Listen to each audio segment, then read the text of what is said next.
lakh crore rupees from Nifty's market cap. All sectoral indices closed lower. State Bank of India and Vodafone tank as Goldman Sachs downgrades the stocks. SBI's new chairman CS Setty says the bank won't raise deposit rates even if it results in slow growth. It's an NDTV Profit exclusive. Sanjeev Bajaj says he's overwhelmed by the response to the Bajaj Housing Finance IPO. The Supreme Court sends a notice to the former ICICI Bank MD Chanda Kochar and her husband. The CBI moved the top court against. Political shake-up in Haryana as wrestlers Bajrang Punia and Vinesh Fogart joined the Congress ahead of the state's assembly elections.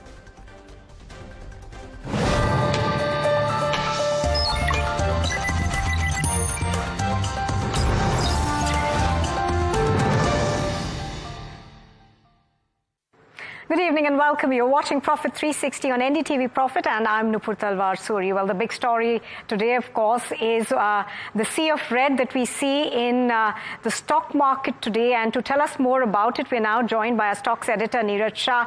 Neeraj, hi. Not looking like a great day today on the markets. In fact, we were earlier talking about, both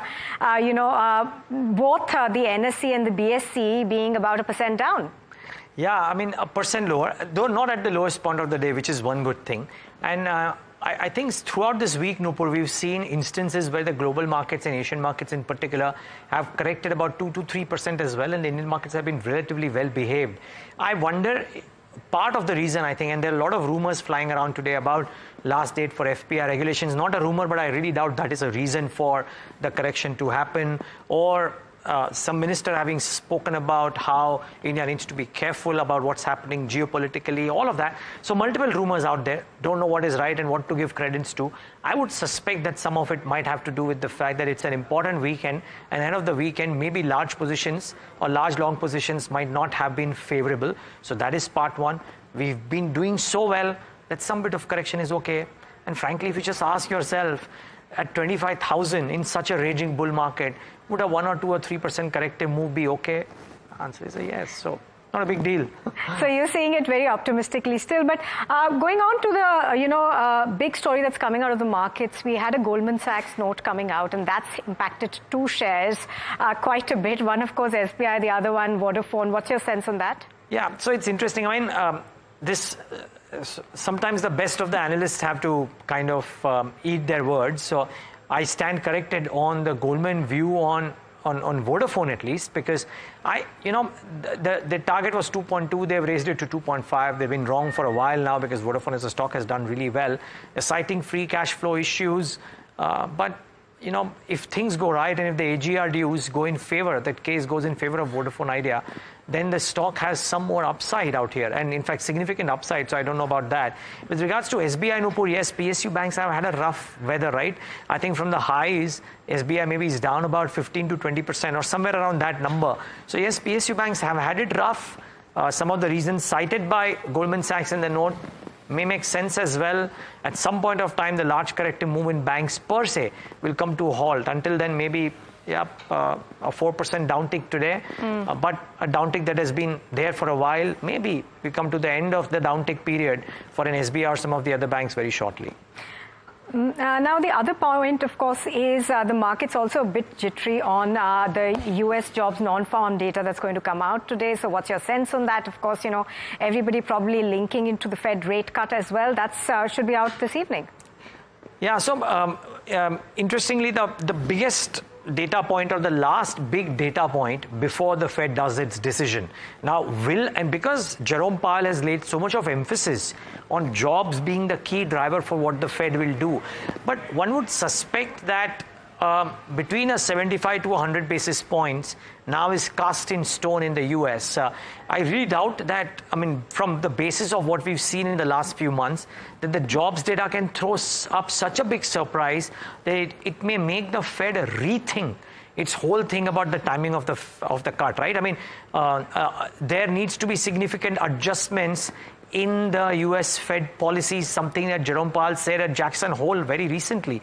So I really doubt that that is going to change too much. But yes, should the markets be a bit nervous ahead of such a big data point and then ahead of September 18th? I think that's the big question. You would think of it before the non-farm payroll data. If the market has been so cautious, what will happen on 17th and 18th of September? All right. So obviously, we're going to keep a watch for those two. But thank you very much for joining us, Neeraj, and giving us this comprehensive picture. Thank you. Now, Manish Dangi, CEO and founder of Mosaic Asset Management, is betting big on non-equity asset class. Here's why. The entire landscape of what you call balance sheets in India, mid or large balance sheets, has been lifted quite dramatically. And which is why I say that it's a safe call to take, even if we are in late cycle, though I think we are a little bit of a mid to late, to actually bet on balance sheets from a credit standpoint. I'm asset neutral in a sense, wherever, as you said, wherever is the juiciest part of the market is where I'll bet on. And I think the juiciest part of market today is credit. The SBI won't look to fight the deposit growth battle through attractive rates. That's the word coming in from the new chairman, CS Setty, who spoke to NDTV Profit's banking editor, Vishwanath Nair. He further explained how the company's unsecured lending business will expand and how they envision to grow their home loan segment as well. We have identified the whole universe of our customers who are the promoters who are promoting our services. Their SBI is good, you please bank with SBI. And then we have stagnant customers. That means, they have an account but have not been transacting. We would like to reach out to them and ask them what makes you to come back. And there are attritors, they're leaving. Some of them probably are leaving for some reason. We would like to find out, what are those reasons which are making them to leave. In the sense that our effort would be to fight on non-rate, contest, not on the rate war. Okay. So is the case with on the credit. When you talk about credit, the credit growth we would like to do without compromising our underwriting standards. I think this is something which we hard fought and established very, very strong underwriting standards today. And there is no way we can compromise on that. And even if the book grows a little slower, it's fine with us. If I have to talk about SBI, as we keep on saying that there are unsecured loans and there are unsecured loans of SBI. Okay. So our policy would be that how do we strengthen and expand the user base. We don't want to give unsecured loan to the same person. Okay. So we have a significant number of salary package account customers who have not taken these unsecured loans yet. So we would like to reach out to them. And I think our potential is there. I'm not saying that we would be witnessing 30 to 35% growth rates what we've had earlier. Obviously, to cover on the additional risk weights, we may have to increase the rates. Some amount of rate increase probably would happen in the unsecured loan space. But our effort would be to get the best quality customers into our books. I think we are doing, the run rate is very good on the home loans. And I don't think there is any concern in terms of the home loan growth rate. I think that is one product which is doing extremely well in our books. And we'll continue to do that. And today we have the largest number of processing centers across the country, home loans. I don't think anybody else has got so many processing centers, which has reduced the turnaround time. Today we are able to give a home loan in 5 days. So we are not only competing, yes, our rates are customer friendly, competitive rates, but beyond that rates, we are also providing the excellent customer service. We are one of the most trusted home loan provider in the country. We do extreme due diligence on the builder, on the paperwork. And these are also some of the USPs which are not visible to anyone. Yeah. But people would like to take home loan from SBI because of the due diligence which we do. And in fact, here's another exclusive interview. Chairman of the Bajaj Housing Finance, Sanjeev Bajaj, spoke exclusively to NDTV Profit about the upcoming IPO of the non-banking finance company. Now, this is the first IPO from the Bajaj stable in 31 years. Sanjeev Bajaj told us why they decided to go public with the company, which is a 100% subsidiary of Bajaj Finserv. One, as Bajaj Housing Finance has grown in the last 7 years from a book that started at zero to 97,000 crore AUM at the end of the first quarter, the funding has come from its parent. It is 100% owned by Bajaj Finance, and hence it has looked to Bajaj Finance for funding. And yes, it has done very well. But given the size of the book now and the continued growth opportunities that we see in an Indian market where housing is expected to grow between 12 and 14% year on year for the next many years, we felt it was necessary to diversify those sources. In addition, we qualified as a upper layer NBFC as per RBI's regulation a couple of years ago. And there's a 3-year window within which we need to list the company, which is, of course, till September 25. So we do have a whole year ahead of us. But a combination of both these factors, diversifying our sources of capital, at the same time meeting RBI regulations and not waiting till the last minute to do that. This is what has been the driver in this upcoming IPO. All right. Now, the Supreme Court has issued a notice on a plea challenging a Bombay High Court order. The lower court's order had held the CBI arrest of ICICI Bank's former MD and CEO Chanda Kochar and her husband Deepak Kochar to be illegal. Now, this is in regards to the Videocon ICICI Bank loan fraud case. And Varun Gakhar now joins us with more details. Hi, Varun. Take us through what's happened. Chanda Kochar and Deepak Kochar were arrested by the Central Bureau of Investigation back in December 2022 following allegations of several inconsistencies in the loans sanctioned to Videocon Group during Chanda Kochar's term as MD and CEO of the ICICI Bank. It was alleged by the CBI that the Kochars did not cooperate with the central agency during its investigation and it did not disclose the true facts of the case. However, in January 2023, the Bombay High Court had to step in and it granted interim bail to the couple. The High Court had found CBI's arrest memo lacking significantly in recording the reasons for the arrest, and it found patent illegality in the actions of the CBI, which prompted the High Court to grant interim bail to the couple. Then, a division bench of the same High Court, in February this year, reiterated its stance that was taken before, whereby it confirmed its earlier order of granting bail to the Kochars. Now, the CBI has been maintaining that the central agency has followed all due procedures in making the arrest, which has prompted it to seek top court's intervention in this case. Now, a 2-judge bench led by Justice Sanjeev Khanna has therefore issued a notice to the couple and will take up CBI's plea in the case. All right, thank you for that. Now, SpiceJet seems to have been stuck in a debt trap amid the plans for its QIP. The overall debt has now surged to over 4,300 crore rupees. Aditya joins us for more. Aditya, their troubles just seem to be mounting. Of course, you know, this latest number comes in even as they're looking towards a QIP, perhaps to get them out of it. Absolutely. So the troubles for SpiceJet right now are nowhere close to end, because what's happening, let's understand this in 3 parts. So this becomes easier to understand. So let's look at debt trap, fundraise, and also the SpiceJet's shrinking fleet. First, let's look at the debt trap. Debt trap has reached, the debt for the SpiceJet has reached 4,300 crores. And out of these 4,300 crores, the outstanding lesser and engineering liabilities are at 3,700 crores. And the statutory dues, when we talk about it, it is at 650 crores. Now, to resolve this debt trap, company is coming up with the plans of fundraising. What is company doing at the fundraising front? Let's have a look at that. The company is trying to get 2,500 crores via QIP, and this company basically had an approval of 3,000 crores to raise from QIP, and this board approval came earlier in the month of July. Now, today in the investor presentation, company has said it is looking to raise 2,500 crores. Also, company is looking at 736 crore fundraise via issue of warrants to promoters. Now, this is an interesting part. This is something new that has come up.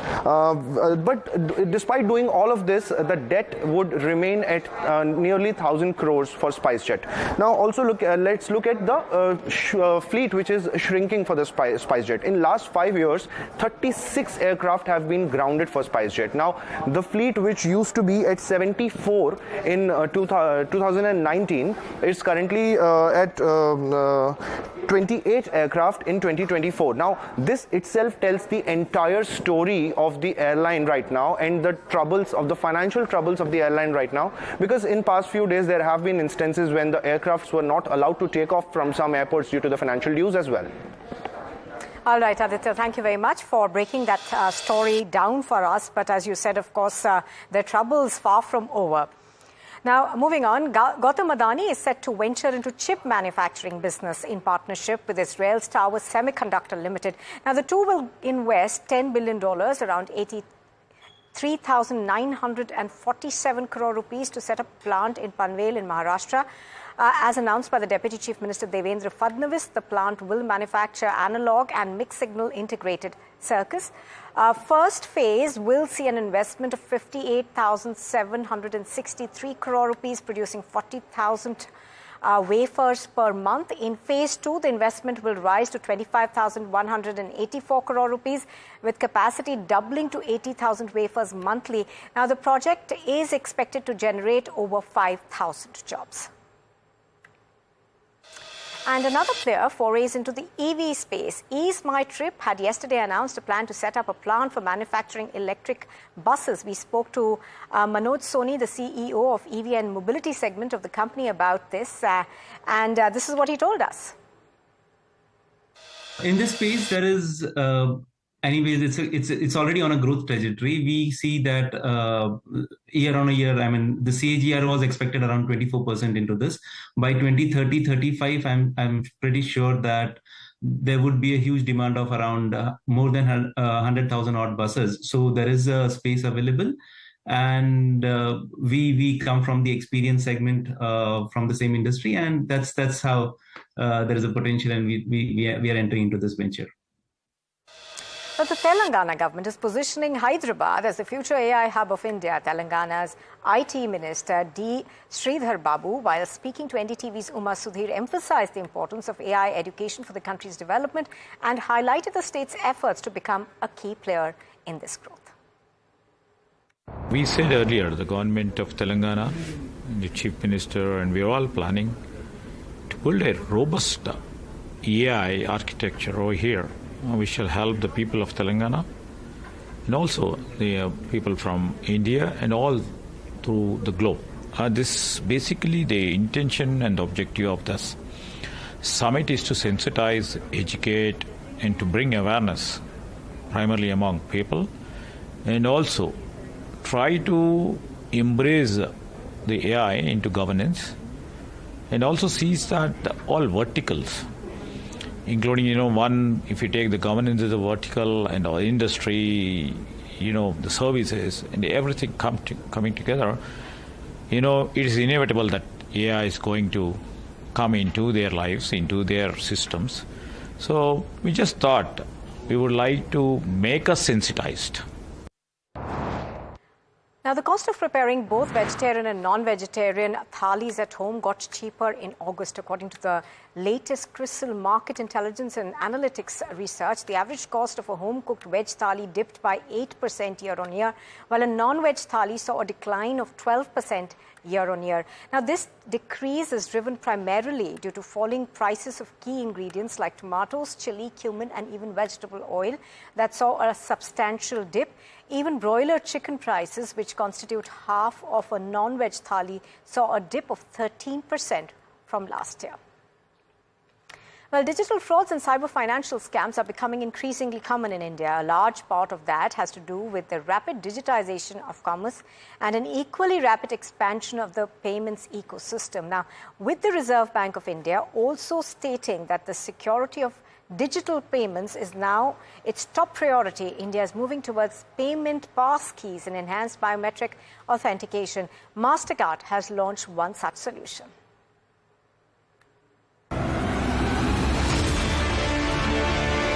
The global debut of MasterCard's new payment passkey service happening in India with the aim of making online shopping more secure and easier than ever. This service debuts as a pilot in conjunction with some of India's biggest payment aggregators like JustPay, Razorpay and PayU, online merchants such as Big Basket and banks such as Axis Bank. With this payment passkey service replacing traditional passwords and OTPs, MasterCard has reiterated its commitment to achieving a tokenized future. The payment passkey is a way that we bring to tokenize biometric identity to make sure that consumers can check out, can make an e-commerce transaction using their Face ID. By doing so, have a highly secure transaction. With this payment passkey service replacing traditional passwords and OTPs, MasterCard has shown its commitment towards safe, secure and seamless digital transactions. Now, speaking at the sidelines of the Amazon Export Digest event, Bhupen Wakankar, the director of the global trade of Amazon India, talks about how the company is growing exponentially in small cities and explains the target for 2025.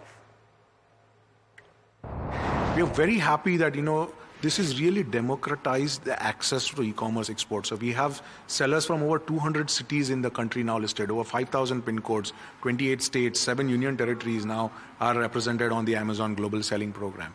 So that's really what is exciting for us. In fact, over here you see some of the top cities that, doing. These are not necessarily the top names that might come to you. Typically people might think this is an urban phenomenon. This is, Delhi, Mumbai, Bangalore, Hyderabad, that sort of stuff. But we have, sellers from Anand, and we have sellers from Karur and Haridwar and Erode.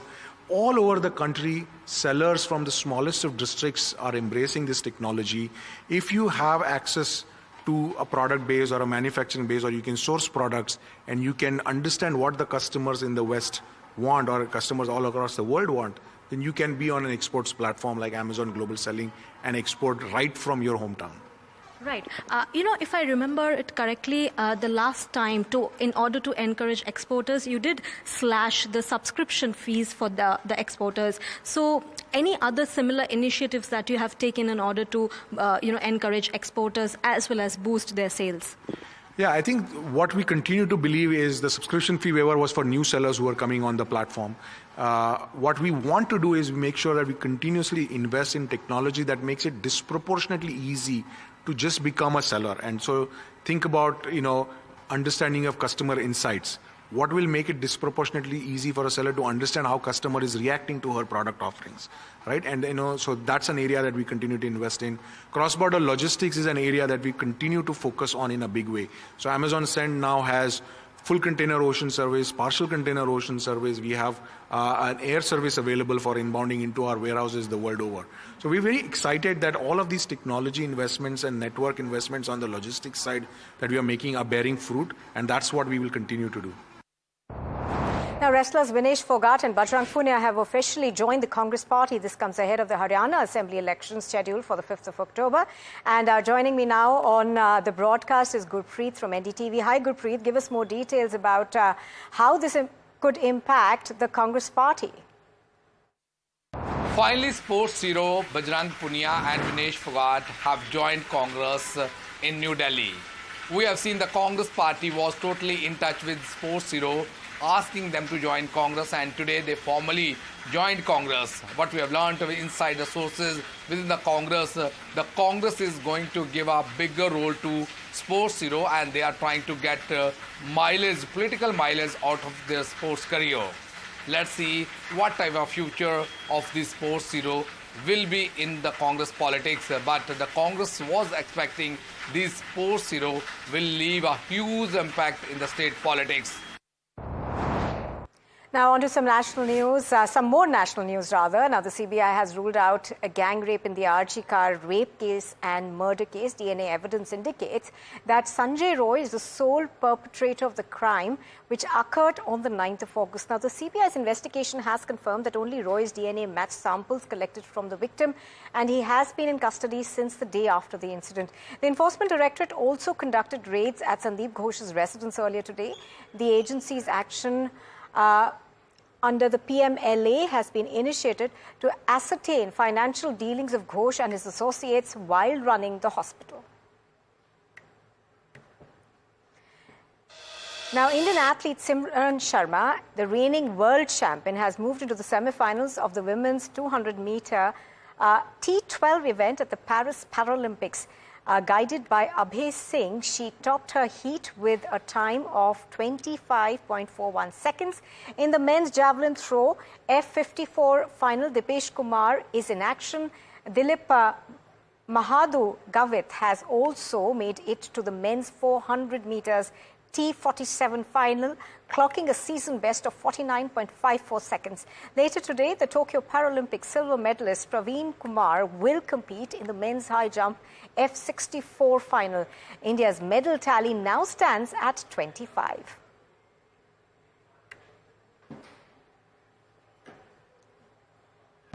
Well, that's all we have time for right now on Profit 360. Thank you very much for joining us. And before we wrap up, here's a report on how Mumbaikars are bracing to celebrate Ganesh Utsav.